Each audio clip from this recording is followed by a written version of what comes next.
Now let's move on to a part of the Sermon on the Mount that addresses something we all face: worry and anxiety.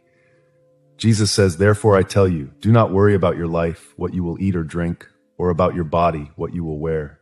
Is not life more than food, and the body more than clothes?"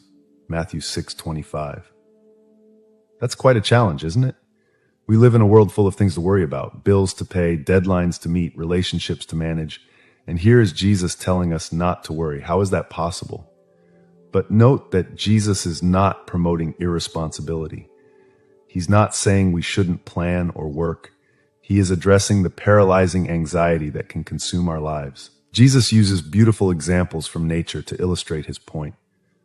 Look at the birds of the air. They do not sow or reap or store away in barns, and yet your heavenly Father feeds them. Are you not much more valuable than they? Matthew 6:26. Think about it for a moment. Have you ever seen a bird having a panic attack about where it will find its next meal? Of course not. They simply trust that there will be food and go in search of it. Jesus continues, "And why do you worry about clothes? See how the flowers of the field grow. They do not labor or spin. Yet I tell you that not even Solomon in all his splendor was dressed like one of these." Matthew 6:28-29. Again, Jesus is not promoting passivity. He is inviting us to trust in a loving Father who cares for us even more than for the birds and flowers.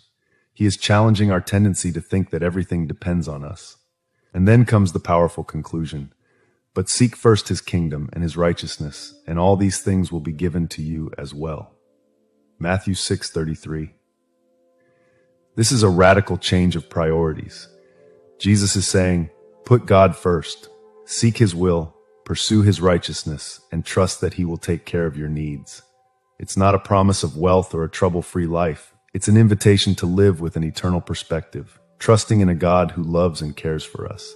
We are nearing the end of the Sermon on the Mount, and Jesus concludes with a powerful analogy. He says, "Therefore everyone who hears these words of mine and puts them into practice is like a wise man who built his house on the rock. The rain came down, the streams rose, and the winds blew and beat against that house. Yet it did not fall, because it had its foundation on the rock." Matthew 7:24-25. That image is incredible, isn't it? Jesus is comparing his teachings to a solid foundation. He is saying that living according to his words gives us stability and strength to face the storms of life. But notice that Jesus does not say, "Everyone who hears these words of mine and agrees with them," or "everyone who memorizes these words of mine." He says, "Everyone who hears these words of mine and puts them into practice." The emphasis is on action, on the practical application of these teachings in our lives. Jesus continues with the contrast.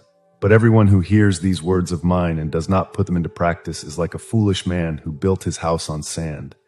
The rain came down, the streams rose, and the winds blew and beat against that house, and it fell with a great crash." Matthew 7:26-27. The message is clear. It's not enough to just hear or know Jesus' teachings. We need to live them, apply them in our daily lives, in our decisions, in our relationships. And note that in both cases, the storm comes.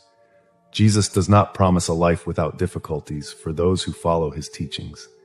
The difference is in the ability to remain firm in the midst of the storms. This conclusion to the Sermon on the Mount is a call to action.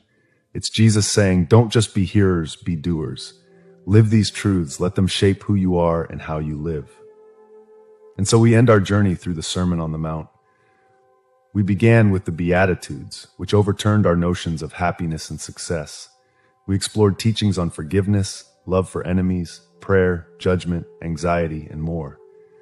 But the question remains, what will we do with all this? How will we allow these words to transform our lives? How will we build our lives on this solid rock? The challenge is given. The choice is ours. Let us not only listen, but also practice. Not only know, but also live. For that is where the truly transformative power of the Sermon on the Mount lies.